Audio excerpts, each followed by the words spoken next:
Welcome to Biz Wire.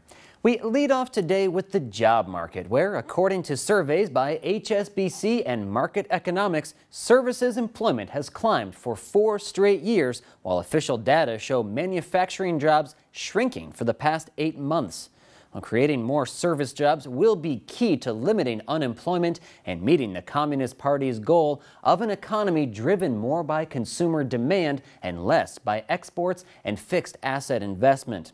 The country estimated its proportion of workers in services industries at nearly 36% in 2011, less than Japan's level in 1955, according to International Monetary Fund data, if that serves as any kind of comparison.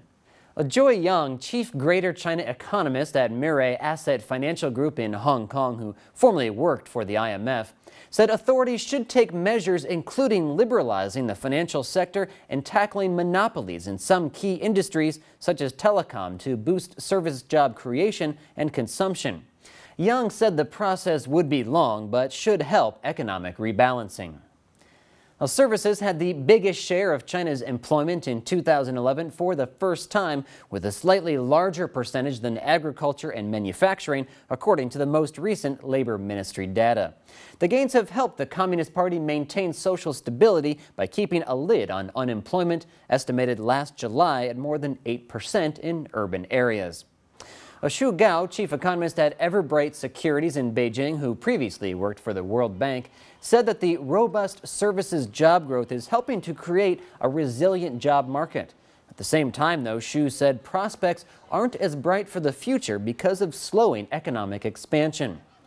The IMF said in a 2010 working paper that employment growth in services is important because of a direct link with boosting consumption. The IMF noted gains that other export-dependent nations had previously made. In South Korea, for example, the share increased to about 65% in 1995 from 30% in 1961. Japan's level rose to 60% in 1987 from 1955's 38%.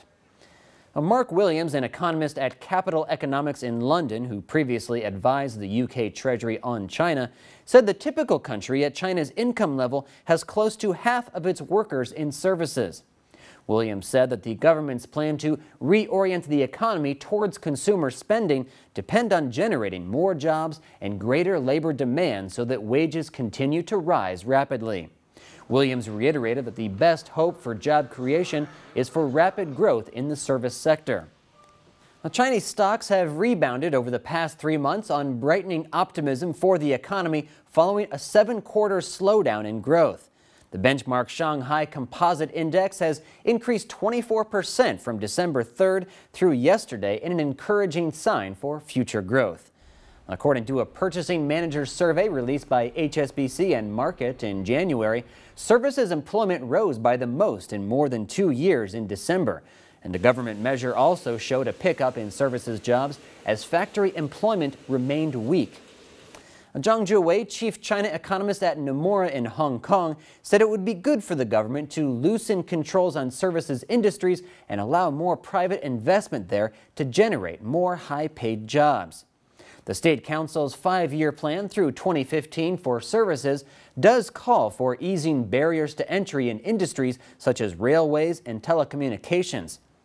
Expectations to institute broad economic reforms for incoming President Xi Jinping are high, but a lot of vested interests will resist changes to the status quo, though with his rhetoric so far, I'd say it's reasonable to be cautiously optimistic.